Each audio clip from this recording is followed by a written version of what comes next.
Are we about to see a major shift in the Toronto Maple Leafs lineup? After a thrilling victory over the Oilers, news has broken about a key defenseman who left the game early due to a lower body injury, with just 3 games left before the Four Nations break. Fans are on edge wondering how this might impact the team's playoff push. Stick around, because you won't want to miss what this could mean for our beloved Leafs. Craig Berube has recently shared an important update on Oliver, Ekman-Larsson, and as a devoted fan of the Toronto Maple Leafs, I can't stress enough how crucial this news is for our team. After Ekman-Larsson left the ice during Saturday's thrilling victory over the Edmonton Oilers, the initial uncertainty surrounding his injury left many of us on edge. Playing just over 5 minutes in the first period before disappearing from the bench in the second, it became clear we were in trouble. The Leafs had to adapt quickly, playing with only 5 defensemen, which put an immense strain on Simon Benoit and Connor Timmins for the remainder of the game. Now, Berube has classified Ekman-Larsson's injury as day-to-day and noted it's a lower body issue. While that's a small relief, it still leaves us with so many questions.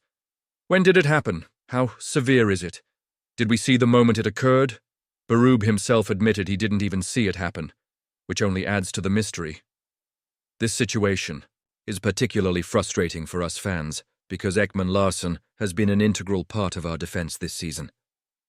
With his 21 points, he ranks second among our defensemen, only behind Morgan Reilly, and his absence is going to be felt heavily.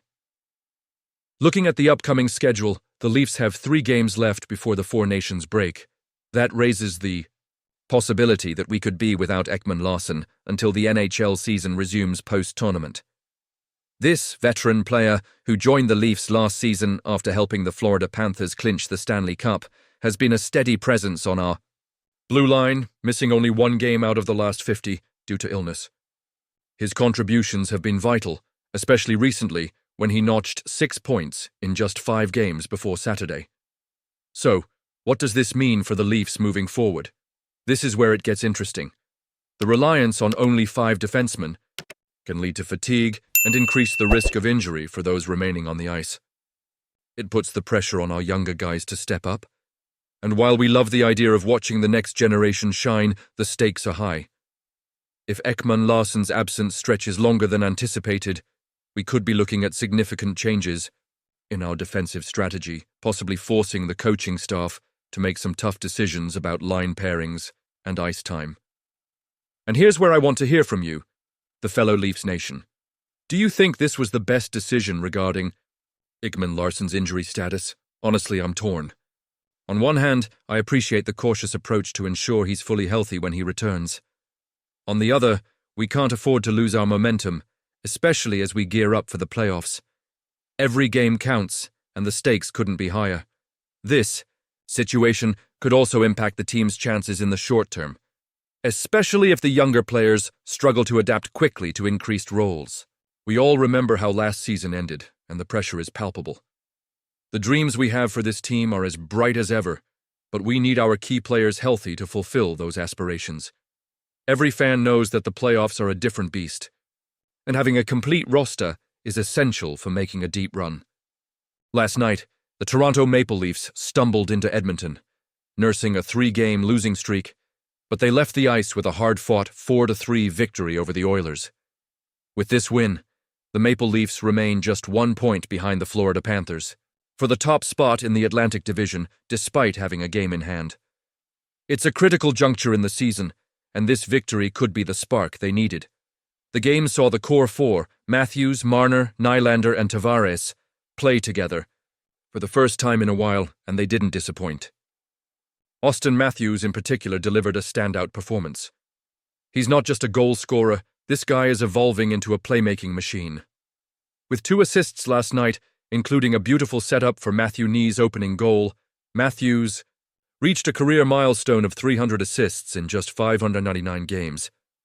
That's elite company he's keeping, alongside legends like Brett Hull and Pat LaFontaine.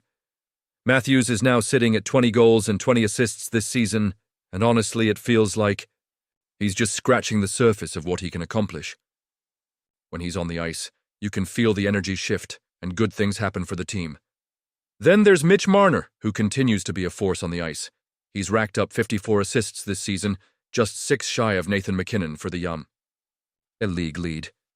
But let's not overlook his game-winning goal last night, scored just 18 seconds into the third period. It was a brilliant solo effort, weaving around defenders and slipping the puck past Oilers goalie Stuart Skinner. Marner has 70 points this season, placing him 4th in the league, and his ability to create offense is truly the engine that keeps the Leafs rolling. He's not just about the flashy plays, though. He's also been strong defensively, which sometimes goes unnoticed. With his contract situation looming, it's clear this guy is going to command a hefty payday, and rightfully.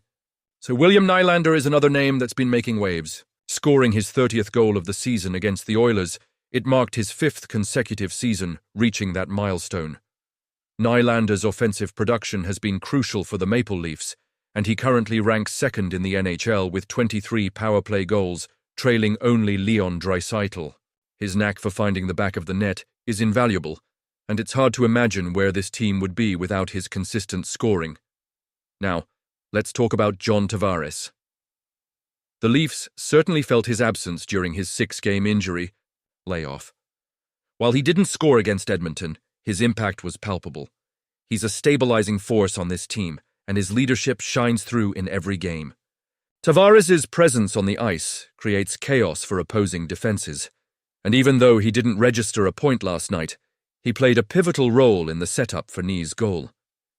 It's moments like these that remind us just how important he is to the team's success. However, it wasn't all good news. Oliver Ekman-Larsson left the game early with a lower body injury, and his status moving forward is uncertain. This is a tough blow for the blue line, as he has been a dependable addition this season. If he's sidelined for an extended period, we might see Felipe Myers step back into the lineup. And Connor Timmins has been solid, but you have to wonder how this will impact the defense moving forward. So, with the core 4 firing on all cylinders, is this the recipe for playoff success? Honestly, I'm torn. While they have proven they can compete with the best, the depth of the team will be tested, especially with potential injuries. Fans need to remember that every game counts, and building chemistry is crucial as we approach the postseason. And you, what do you think? I want to hear your opinions down below. Are the Maple Leafs on the right path, or do they need to make some adjustments before the playoffs? Don't forget to activate the notification bell to get all the latest updates. Like, share, and subscribe. To stay connected with all things Maple Leafs, let's rally together as fans and hope for a strong finish to the season.